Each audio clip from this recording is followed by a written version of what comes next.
Salam sejahtera. Anda bersama Brother Fai THC di channel Malam Mistik.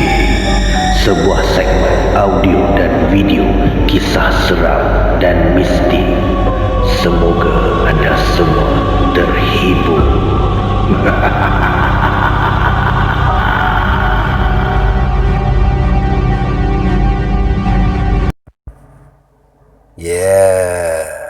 Apa kabar para pendengar Malam Mistik? Brother Fai masih lagi kekok untuk menyebut perkataan Malam Mistik ni. Sebab ni konten baru kan, maklumlah kan. Asyik nak sebut channel yang dulu aja. Tak apa, InsyaAllah lepas ni akan jadi kebiasaan lah. Baiklah saudara, kisah pada malam ini datangnya daripada novelis Iskandar Zulfakar. Yang ini pengalaman seram perkongsian dari kisah orang lain yang diolah semula oleh Iskandar Zulfakar. Kisah yang bertajuk Pengalaman Seram Peniaga Burger. Assalamualaikum dan salam hormat buat anda semua. Semoga hari esok serta hari-hari yang mendatang akan terus menambahkan lagi kebahagiaan dalam hidup anda. Ya, saya faham. Kita semua sedang lalui kesusahan ketika ini. Namun, kepercayaan Allah itu ada dan Dia sedang mendengar doa kita semua. Satu hari nanti, kesusahan kita ini akan diangkat dan digantikan dengan kegembiraan. Yakinlah. Amin. Ya Rabbal Alamin. Baiklah, malam ini saya nak kongsikan kepada anda tentang kisah seorang senior sekolah rendah saya dulu. Lama dah sebenarnya beliau ceritakan kepada saya pengalaman beliau tu, tapi saya terlupa nak kongsikan dengan anda semua. Pada tahun 2020, sebelum berlakunya pandemik COVID-19 ni, salah seorang senior sekolah rendah saya ni ada buat open house. Kebetulan beliau merupakan seorang guru juga, dan beliau juga adalah seorang OKU. Saya rasa ramai yang kenal beliau sebab beliau popular juga antara OKU yang berjaya di Malaysia. Okey, nanti saya ceritakan tentang beliau. Apa yang saya nak kongsikan kali ni bukanlah tentang beliau, tetapi tentang rakan beliau. Masa open house rumah beliau tu, kawan dia tu pun makan semeja dengan kami. Kawan dia tu pun senior saya juga. Satu kelas dengan senior saya yang OKU tu masa sekolah rendah dulu. Sembang punya sembang, dia pun mulalah buka cerita tentang kehidupannya. Menitik air mata dia masa bercerita kepada kami. Saya namakan dia Pian sajalah bukan nama sebenar dia tu. Pian ni bekerja sendiri, iaitu berniaga burger. Masa makan dengan kami waktu open house tu, dia menangis-nangis bercerita. Kata Pian, gerai burgernya dah jahanam teruk dan bakal tutup tak lama lagi. Kami pun terkejutlah dengar sebab setahu kami jualan burger dia laris juga. Kami pun tanyalah sebab apa. Barulah Pian ceritakan segala-galanya. Pian cakap, dulu memang perniagaan dia laris sangat. Kadang tu sampai tak menang tangan untuk siapkan pesanan pelanggan. Malangnya, sejak beberapa minggu sebelum tu, macam-macam masalah yang jadi, yang melibatkan kesihatannya serta perniagaannya. Pian cerita, ada satu petang tu, ketika dia bersiap untuk nak pergi ke gerai dengan barang semua dah siap, tiba-tiba saja dia batuk teruk.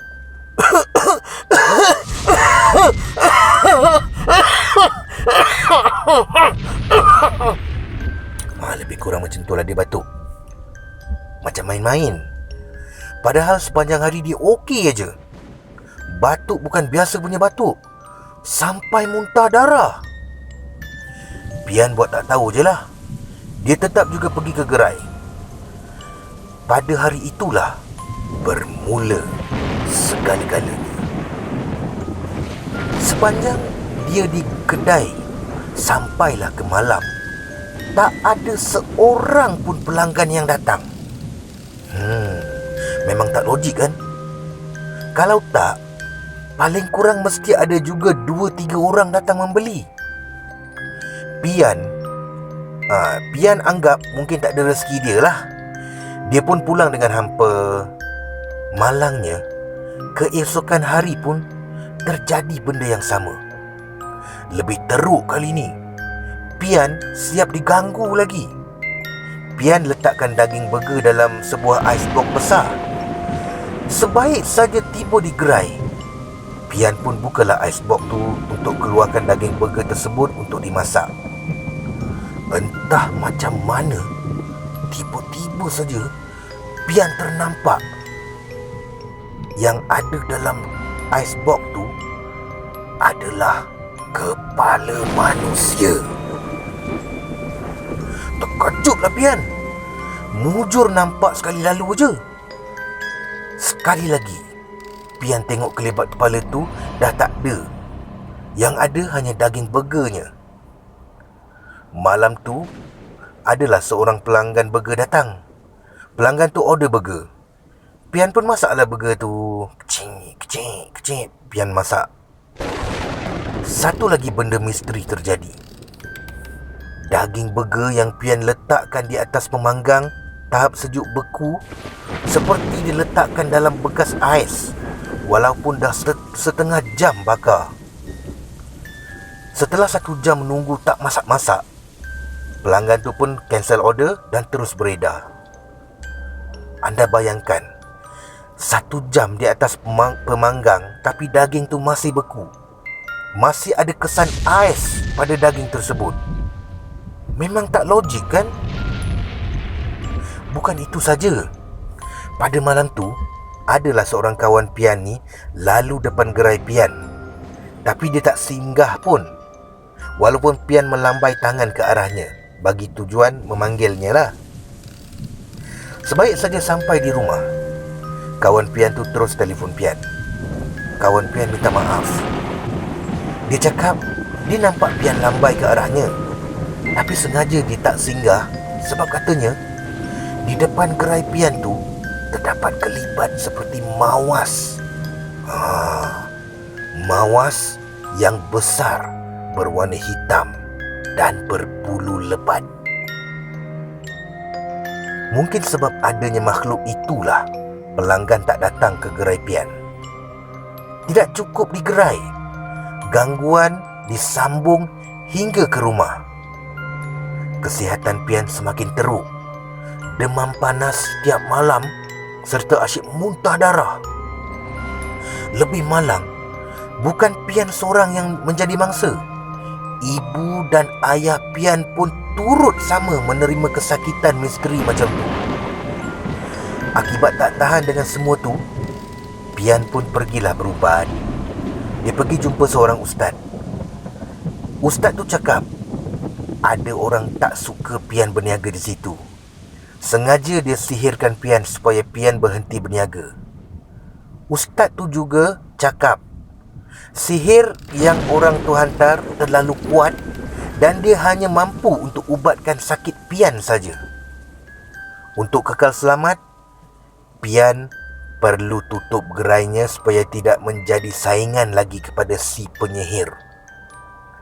Si penyihir tu sebenarnya adalah pemilik sebuah warung yang terletak tidak jauh dari gerai Pian. Pian pun hairan kenapa dia sihir Pian. Walhal Pian cuma jual burger, warung tu jual masakan panas. Kalau ikutkan logik, tak ganggu pelanggan dia pun. Akhirnya Pian mengambil keputusan untuk tidak lagi berniaga di situ. Dia tidak mahu mempertaruhkan keselamatan diri serta keluarganya. Saya dengar Pian dah tak berniaga burger selepas kami jumpa tu. Sekarang ni tak pastilah macam mana nasib Pian. Mesti terkesan dengan keadaan macam sekarang ni. Apapun, marilah kita berdoa supaya Allah memberikan rezeki yang banyak kepada peniaga kecil seperti Pian di musim ini. Amin, amin, amin, ya Rabbal Alamin. Sekian, terima kasih, Brother Fah.